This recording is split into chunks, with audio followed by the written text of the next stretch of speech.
This video is for all of you who wish you had more time to travel. I'm Christina. I'm a traveler, a planner, and most importantly, a mom. I'm sharing my best tips to make traveling as a family a little less stressful. So put down your phone, pack your bags, and let's showcase the world.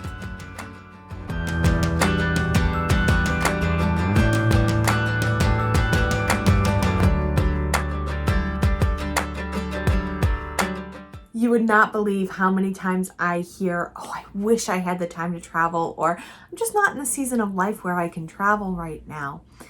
Here's the thing, travel's not going to happen unless you make the time. It does require a bit of a sacrifice, but if you're not willing to make family travel a priority, then things are going to keep coming up and get in the way. You have to make the time for it. In this video, I'm going to be sharing some of my best tips for making the time for travel. Before you make time for travel, though, I really want to make sure you're making family travel a priority. It will make it easier to say no to things that you don't want to do in order to be able to travel more. So I'm going to link to the video I did here on how to make family travel a priority. It will really help you understand why you want to travel and then prioritize that above other things. It's a little bit more important when it comes to money. It's easier to say no to a week's worth of Starbucks when you are seeing, cappuccinos in Milan in your head. So it's important for both budgeting time and money. But when it comes to time, that's what we're talking about today. I think the most important part of planning for travel is to plan it in advance and get it on your calendar. That way it's easy to say no to things that come up. What I typically do is I lay out my calendar at the beginning of the year. I do plan a little bit further in advance now that I've mastered this. So when I sit down to plan, I already have things booked. But as you're starting, just start with the basics. Start with holidays. A blank calendar and put in the holidays if they're not already there. I use a spreadsheet.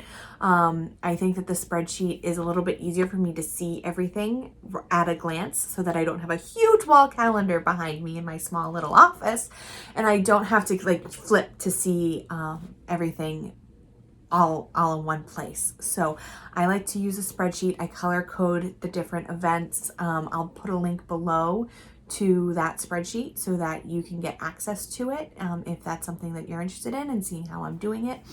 Or you can use some calendar sheets that I also created in my Make Family Travel a Priority planner. I'll also link that below. So start with your holidays. Take your kids' school calendars, mark their vacations on there so you know when they are. If you are taking your kids on vacation during their school breaks, you'll have those at a glance.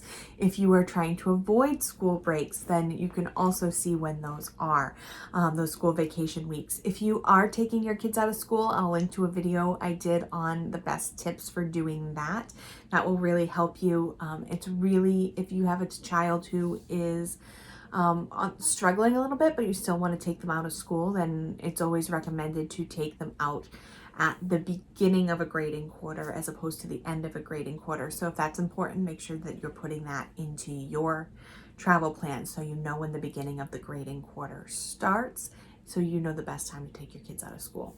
After that, add your important family events. This is things that you can't move: weddings, graduations, dance recitals, things that just don't move. So you know where they are and you can avoid traveling on those dates if it's important to you. If it's something like a sports championship that could or couldn't happen, you just have to weigh what's more important: traveling together as a family or going to that championship. And that's a conversation to have with your kids. What would they rather do? Would they rather go to Disney World, or would they rather be at their championship? And that's a completely individualized decision. But that's what I do, is I put all of those things in my calendar before I start putting any travel plans.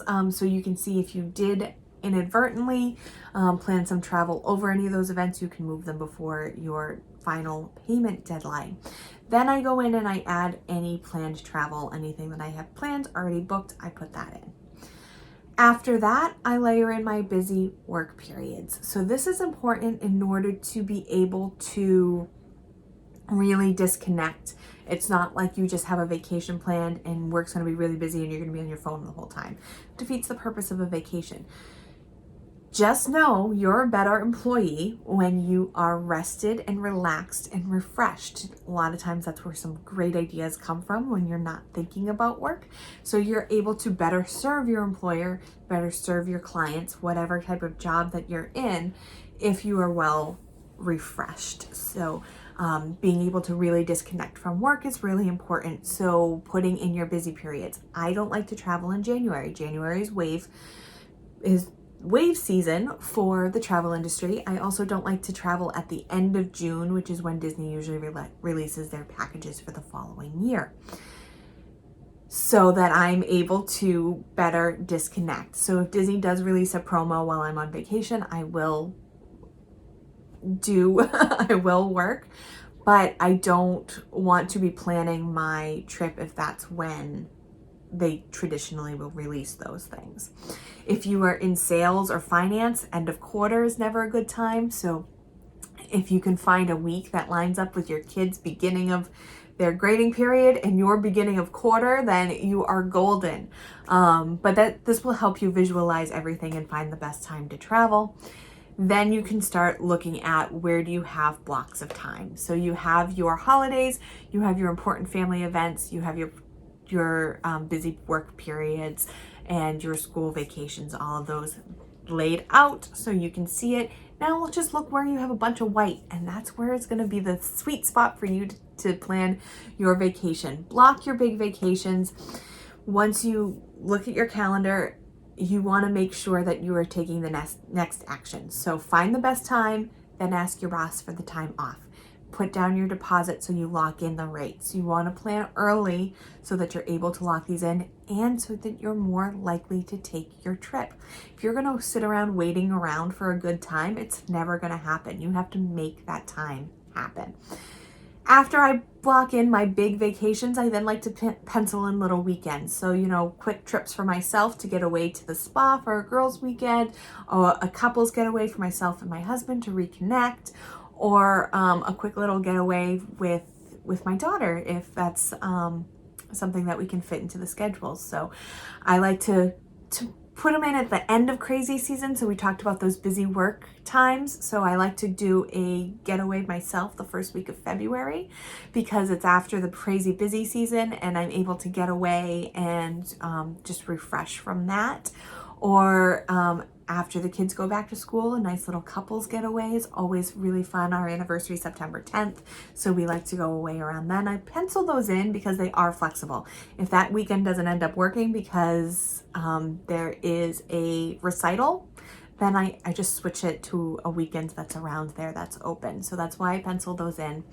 And then just take it one step further. Schedule in date nights, schedule in girls' days, whatever you feel like you don't have enough time for. If it's a priority, get it in that calendar.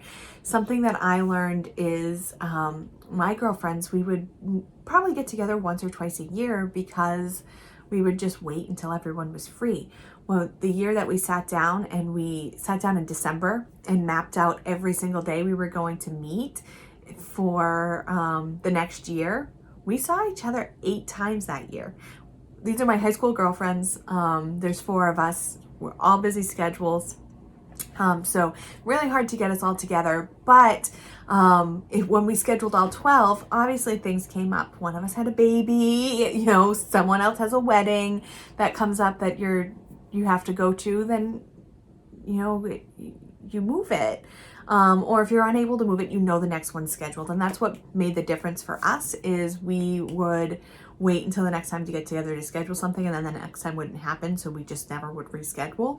But if you have it on the calendar, it will happen, or you'll reschedule it. You'll be more likely to reschedule it. So sit down, make a list of your priorities, and then get them on your calendar this month. Do it now. Allow for flexibility, of course. Unexpected things come up, kids get sick, but you can easily move those things around when you see them all together. So I want to challenge you. I want to see your calendar for 2021. Send it to me, Christina at showcasetheworld.com, and we will get that vacation scheduled so that it will actually happen. Thank you so much for joining me. Remember to take a break from the busy. Need help planning your next family vacation? Visit us at showcasetheworld.com to request a quote or schedule a free vacation consultation. Want more great travel tips? You'll find those there too.